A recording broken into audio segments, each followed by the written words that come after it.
इसको हैदराबाद बनाया, हम तो इसको भाग्यनगर बनाने के लिए। मेरे ऊपर 24 केस, ओवैसी जी के ऊपर कितने केस? एक भी केस नहीं। अरे फेनेटिक की स्पेलिंग तो बोल नहीं सकता, एफ के क्या बोलेगा? भारतीय गणराज्य में हैदराबाद के शामिल होने की तारीख को पिछले साल बीजेपी ने हैदराबाद मुक्ति दिवस के रूप में मनाया, तो केसीआर की पार्टी बीआरएस ने इसे तेलंगाना एकता दिवस का नाम दिया। तेलंगाना चुनावों की राजनीति का ये आरंभ था। जब से तेलंगाना विधानसभा चुनावों की सुगबुगाहट शुरू हुई, तब से ही हैदराबाद बयानों की तलवार पर है। तेलंगाना के ताज की लड़ाई में हैदराबाद सबके निशाने पर है। कलकत्ता नाम भी चेंज करके कोलकाता नाम लगाया, बॉम्बे का नाम मुंबई लगाया, अभी हम राजपथ का नाम कर्तव्य पथ लगाया। पर हैदराबाद का नाम क्यों चेंज नहीं करना है? कौन है हैदर? किधर से है हैदर? अभी हैदर का नाम जरूरी है क्या? ये पुराना नाम है भाग्यनगर। ये पुराना नाम हम निजाम के जमाने में बदले थे।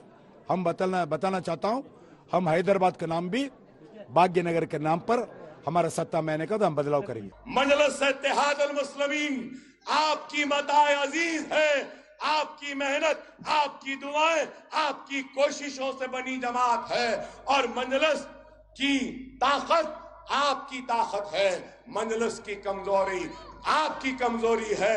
दुश्मन पूरे सरो सामान के साथ आ रहा है हमको तबाह करने के लिए। खुदारा मुनज्जम हो जाओ, मुत्तहिद हो जाओ, एक हो जाओ।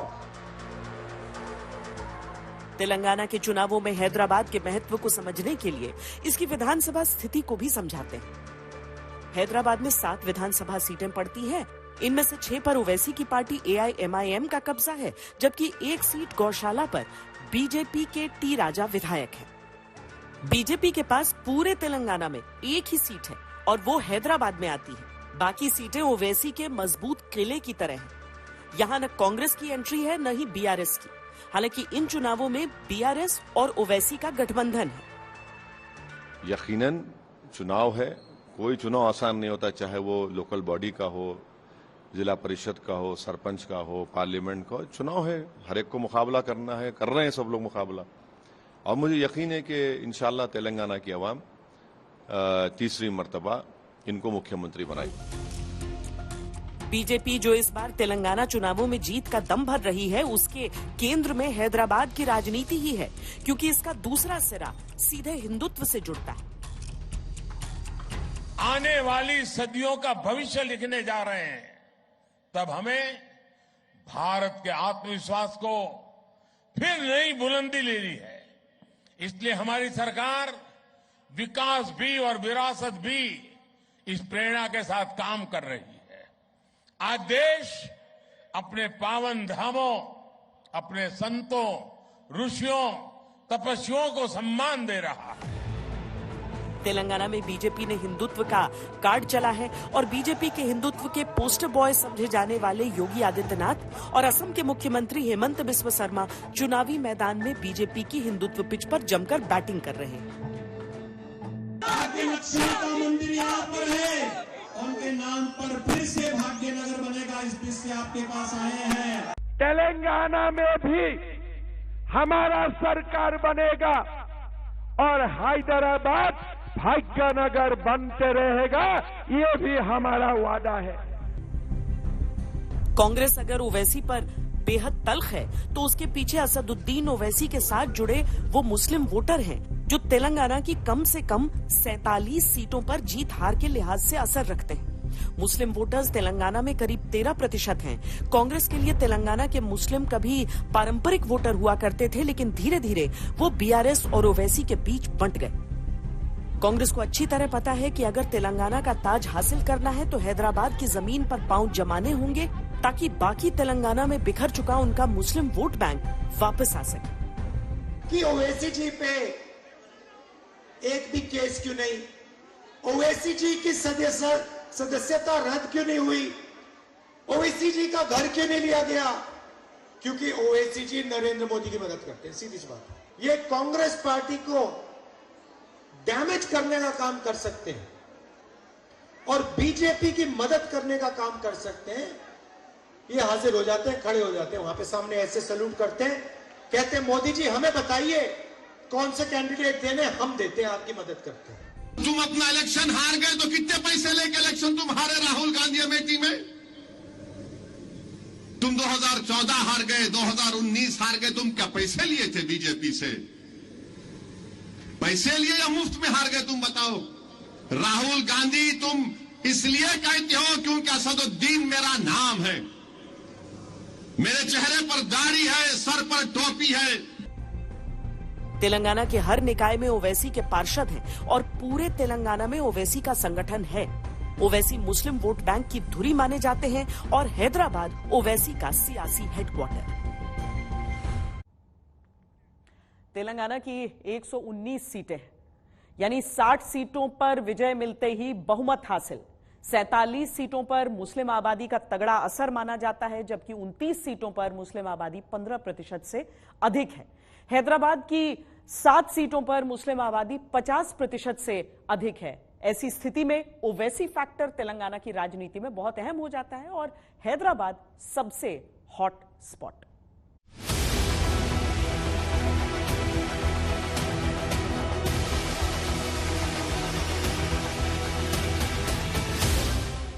तेलंगाना में मुसलमान वोटरों की भूमिका को देखते हुए ये तस्वीर स्पष्ट होती है कि जिसके पास एक मुश्त मुस्लिम वोटर्स का समर्थन रहेगा, उसके सर पर तेलंगाना का ताज सजने की गुंजाइश बढ़ जाएगी।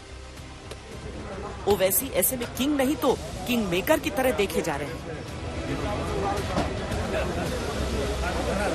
आपको लीडर बनना है मेरे भाई, आपको अपना उम्र ताज नहीं करना है मेरे भाई।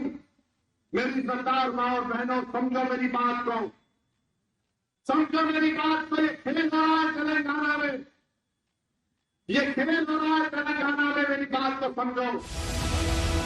केसीआर ने मुस्लिम वोटर्स को रिझाने के लिए ऐसे ऐसे वादे किए कि कांग्रेस और बीजेपी दोनों को अल्पसंख्यकों की राजनीति का मुद्दा मिल गया। बीजेपी को मुस्लिम तुष्टीकरण का, कांग्रेस को अल्पसंख्यकों के लिए सहानुभूति दिखाने का। रिलीजियस के नाम पर, मुस्लिम के नाम पर मैं आईटी पार्क खोलता हूँ, अलग हॉस्टल्स बनाता हूँ, रिलीजियस के आधार पर स्कूल्स खोलता हूँ, रिलीजियस के आधार पर रिजर्वेशन देता हूँ, एजुकेशन, एम्प्लॉयमेंट में, पॉलिटिक्स में।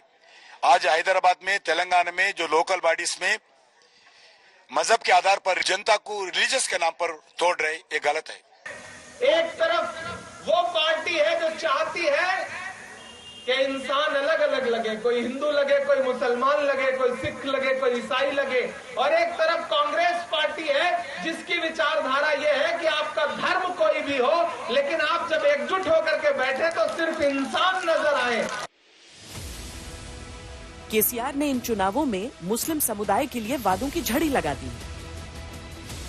माइनॉरिटीज के डेवलपमेंट के लिए, अकलियती बहबूदी के लिए हमने जो स्कूल खोले हैं उसको जूनियर कॉलेज बना दिए।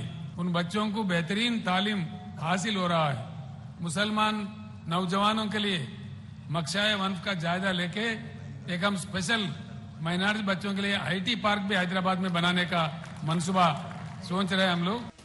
मैं एक ऐसी मीटिंग में गई थी तो मैंने जनता से पूछा, सरकार से आपकी उम्मीद क्या थी, बीआरएस की सरकार से आपकी आशा क्या है?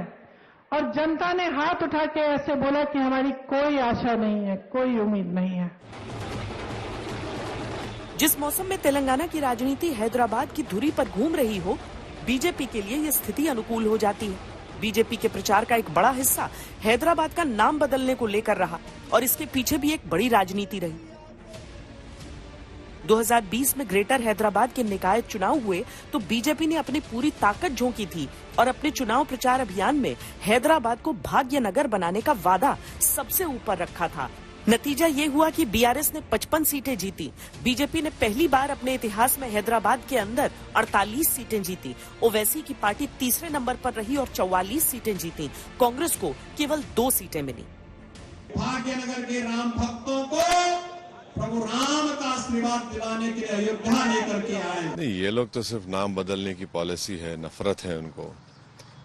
और हैदराबाद एक तारीखी नाम रहा है तो ये बीजेपी की नफरत की सियासत है और नफरत की सियासत ही वो लोग प्रैक्टिस कर रहे हैं, अमल कर रहे हैं और मुझे यकीन है कि हैदराबाद की और तेलंगाना की आवाम उनको रिजेक्ट करेगी।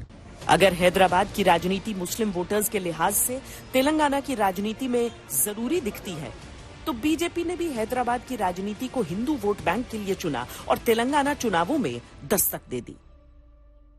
केसीआर ओवैसी के डर से हैदराबाद विमोचन दिन नहीं मनाते हैं।